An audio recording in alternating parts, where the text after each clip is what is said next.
ഇന്ന് play സ്റ്റോറിലും app സ്റ്റോറിലും നിരവധി instant പേസ് ലോൺ ആപ്ലിക്കേഷനുകൾ ലഭ്യമാണ്. നമ്മൾ അത്യാവശ്യ ഘട്ടങ്ങളിൽ ഇതുപോലുള്ള ഇൻസ്റ്റന്റ് പേസ് ലോൺ ആപ്ലിക്കേഷനുകളിൽ നിന്ന് വായ്പ എടുക്കാറുമുള്ളതാണ്.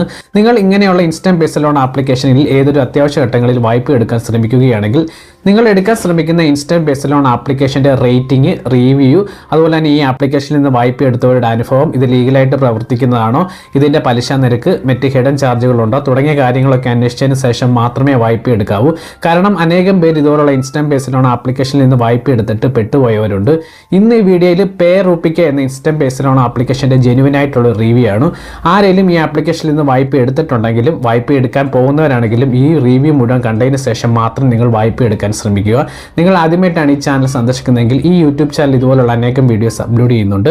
അതിൻ്റെയൊക്കെ നോട്ടിഫിക്കേഷൻ നിങ്ങളിലേക്ക് എത്തണമെങ്കിൽ ചാനൽ സബ്സ്ക്രൈബ് ചെയ്യാനും തൊട്ടടുത്തുള്ള ബെൽ ബട്ടൺ എനാബിൾ ചെയ്യാനും മറക്കല്ല്. എൻ്റെ പേര് ക്ലിൻസ് രാജ് മണിവള്ളിയിൽ. Welcome to my channel. Play സ്റ്റോറിൽ ഈ ആപ്ലിക്കേഷന് 4.4 റേറ്റിംഗും 1 കോടിയിലധികം ഡൗൺലോഡ്സും ഉണ്ട്. ഒരു ആപ്ലിക്കേഷന് 4.4 റേറ്റിംഗ് എന്ന് പറയുമ്പോൾ നല്ല റേറ്റിംഗ് ആണ്. എന്നാൽ റേറ്റിംഗ് മാത്രം പരിഗണിച്ച് നമ്മൾ വായ്പ എടുക്കാൻ പോകരുത്. കാരണം അത് പലരുടെയും ഒരു അനുഭവമാണ്. റേറ്റിംഗ് മാത്രം പരിഗണിച്ച് വായ്പ എടുത്തവർക്ക് പല രീതിയിലുള്ള പ്രശ്നങ്ങളും നേരിടേണ്ടി വരുന്നുണ്ട്. പേ റുപ്പിക്ക എന്ന ഇൻസ്റ്റന്റ് പേസ് ലോൺ ആപ്ലിക്കേഷനെ കുറിച്ച് പറയുകയാണെങ്കിൽ സായം ഇൻവെസ്റ്റ്മെന്റ് പ്രൈവറ്റ് ലിമിറ്റഡ് എന്ന നോൺ ബാങ്കിങ് ഫിനാൻഷ്യൽ കമ്പനിയിൽ നിന്നാണ് ഈ ആപ്ലിക്കേഷൻ മുഖേന വായ്പ ലഭ്യമാകുന്നത്. ഈ സായം ഇൻവെസ്റ്റ്മെന്റ് പ്രൈവറ്റ് ലിമിറ്റഡ് എന്ന് പറയുന്നത് ഒരു നോൺ ബാങ്കിങ് ഫിനാൻഷ്യൽ കമ്പനിയാണ്, RBIയുടെ അണ്ടറിൽ രജിസ്റ്റർ ചെയ്തിട്ടുള്ള. അതുകൊണ്ട് ഇതൊരു ജെനുവിൻ ആയിട്ടുള്ള ആപ്ലിക്കേഷൻ അല്ലെങ്കിൽ ലീഗലായിട്ടുള്ള ആപ്ലിക്കേഷൻ ആണെന്ന് ചോദിച്ചാൽ ലീഗലായിട്ടുള്ള ആപ്ലിക്കേഷൻ ആണ്. കാരണം ലീഗലായിട്ടും അതുപോലെ തന്നെ RBIയുടെ അണ്ടറിൽ രജിസ്റ്റർ അല്ലാത്ത ഒരു നോൺ ബാങ്കിങ് ഫിനാൻഷ്യൽ കമ്പനികൾക്ക് ഇന്നൊരു ആപ്ലിക്കേഷൻ മുഖേന പ്ലേ സ്റ്റോറിൽ കൂടെ അല്ലെങ്കിൽ ആപ്പ് സ്റ്റോറിൽ കൂടെ വായ്പ നൽകാൻ സാധിക്കുകയില്ല. കാരണം റിസർവ് ബാങ്ക് ഓഫ് ഇന്ത്യയുടെ നിർദ്ദേശപ്രകാരം എല്ലാ ഫേക്ക് ലോൺ ആപ്ലിക്കേഷനുകളും ഇന്ന് പ്ലേ സ്റ്റോറിൽ നിന്ന് റിമൂവ് ചെയ്തിട്ടുണ്ട്. ഇനി ആപ്ലിക്കേഷൻ ഓപ്പൺ ചെയ്ത് ഈ ആപ്ലിക്കേഷൻ അവകാശപ്പെടുന്ന കാര്യങ്ങൾ നമുക്കൊന്ന് കാണാൻ സാധിക്കും. നിങ്ങൾക്ക് ഇപ്പോൾ ഈ സ്ക്രീനിൽ കാണുന്നത് ആപ്ലിക്കേഷൻ ഓപ്പൺ ചെയ്ത് അവർ പറയുന്ന കാര്യങ്ങളാണ്. ഇവർ പറയുന്നത് 1000 രൂപ മുതൽ 20,000 രൂപ വരെ ഒരു രീതിയിലുള്ള ഈടോ ജാമ്യോ ഇല്ലാതെ 18 വയസ്സിന് മുകളിൽ പ്രായമുള്ള ഒരു സ്റ്റഡി സോഴ്സ് ഓഫ് ഇൻകം, അതായത് പ്രതിമാസം ഒരു കുറച്ച് ഇൻകം ഉള്ളവർക്ക് ഇവർ ഈ എമൗണ്ട് നൽകുമെന്നാണ് ഇവർ അവകാശപ്പെടുന്നത്. അതും ഇതിന്റെ വാർഷിക പലിശ നിരക്കായിട്ട് വെറും 35% മാത്രമേ ഇവർ ഈടാക്കൂ. പരമാവധി 35% മാത്രമേ ഈടാക്കൂ എന്നാണ് ഇവർ അവകാശപ്പെടുന്നത്. അതുപോലെ തന്നെ ഇതിന് തിരിച്ചടവ് കാലാവധിയായിട്ട് 91 ദിവസം മുതൽ 360 ദിവസം വരെ ലഭ്യമാക്കുമെന്ന് ഇവർ അവകാശപ്പെടുന്നുണ്ട്. അതുപോലെ തന്നെ പ്രോസസ് ഫീസ് 80 രൂപ മുതൽ പരമാവധി 2000 രൂപ വരെ മാത്രമേ ഒരു ഈടാക്കൂ എന്നാണ് ഇവർ പറയുന്നത്. എന്നാൽ ഈ ആപ്ലിക്കേഷനിൽ നിന്ന് വായ്പ എടുത്തവരുടെ അനുഭവം നമ്മൾ ഷെയർ ചെയ്ത് അല്ലെങ്കിൽ നമ്മളൊന്ന് അനലൈസ് ചെയ്തപ്പോൾ നമുക്ക് മനസ്സിലാക്കാൻ സാധിച്ചത് ഹൈ ഇൻട്രസ്റ്റ് റേറ്റും അതുപോലെ തന്നെ 14 ദിവസം വരെയുള്ള മാത്രം തിരിച്ചടവ് കാലാവധി മാത്രമേ ഇതിൽ നിന്ന് ലഭിക്കുന്നുള്ളതാണ്. വളരെ കുറച്ച് പേർക്ക് മാത്രമേ 14 ദിവസത്തിൽ കൂടുതൽ തിരിച്ചടവ് കാലാവധി ലഭ്യമാകുന്നുള്ളൂ. ഇനി ഇതിൽ നിന്ന് വായ്പ എടുത്ത ഒരു വ്യക്തിയുടെ അനുഭവം പറയാം. അദ്ദേഹം ലോൺ പാസ്സായത് 24,000 രൂപയാണ്. എന്നാൽ അക്കൗണ്ടിൽ ക്രെഡിറ്റ് ആയത് അദ്ദേഹത്തിന് 21,584 രൂപ മാത്രമാണ്. റീപേയ്മെന്റ് മൊത്തം 3 മാസവും ലഭിച്ചു. ആദ്യ മാസം റീപേയ്മെന്റ് ആയിട്ടുള്ള EMI അടയ്ക്കേണ്ടത് 12,004 രൂപയും, രണ്ടാമത്തെ മാസം 11,567 രൂപയും, മൂന്നാമത്തെ മാസം 11,371 രൂപയാണ്.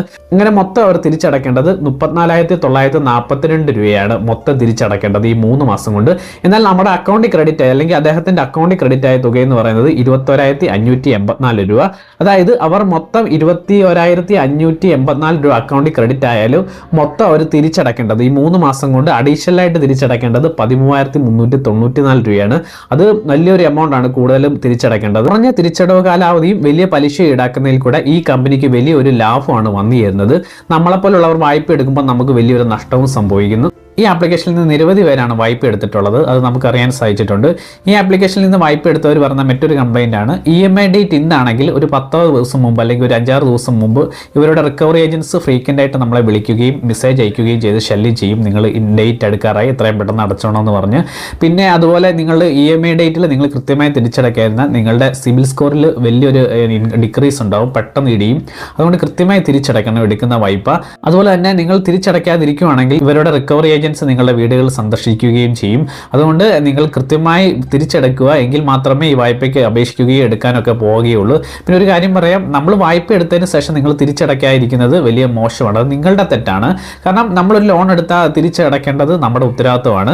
കാരണം ഈ കാര്യങ്ങളൊക്കെ നിങ്ങൾ അറിഞ്ഞിട്ട് വേണം നിങ്ങൾ വായ്പ എടുക്കാൻ. പക്ഷേ എടുത്തു കഴിഞ്ഞാൽ നിങ്ങൾ കൃത്യമായി വായ്പ തിരിച്ചടയ്ക്കാൻ ശ്രമിക്കുക. ഒരു കൺക്ലൂഷൻ പറയുകയാണെങ്കിൽ ഈ ആപ്ലിക്കേഷൻ ഹൈ ഇൻട്രസ്റ്റ് റേറ്റ് ആണ്. അതുപോലെ തന്നെ തിരിച്ചടവ് കാലാവധി വളരെ കുറച്ചേ ലഭ്യമാവുകയുള്ളൂ. നിങ്ങൾക്ക് നഷ്ടമാണ് ഈ ആപ്ലിക്കേഷനിൽ നിന്ന് വായ്പ എടുക്കുന്നത്. ഇതിൽ അത്യാവശ്യ ഘട്ടങ്ങളിൽ നിങ്ങൾ വായ്പ എടുക്കാൻ തീരുമാനിക്കുകയാണെങ്കിൽ നിങ്ങളുടെ സ്വന്തം റിസ്കിൽ അത് വായ്പ എടുക്കാൻ ശ്രമിക്കുക. ഈ കാര്യങ്ങളൊക്കെ മനസ്സിലാക്കിയിട്ട് വായ്പ എടുക്കാൻ ശ്രമിക്കുക. എങ്കിൽ പിന്നെ പുതിയൊരു വീഡിയോയുമായി അടുത്ത എപ്പിസോഡിൽ കാണാം.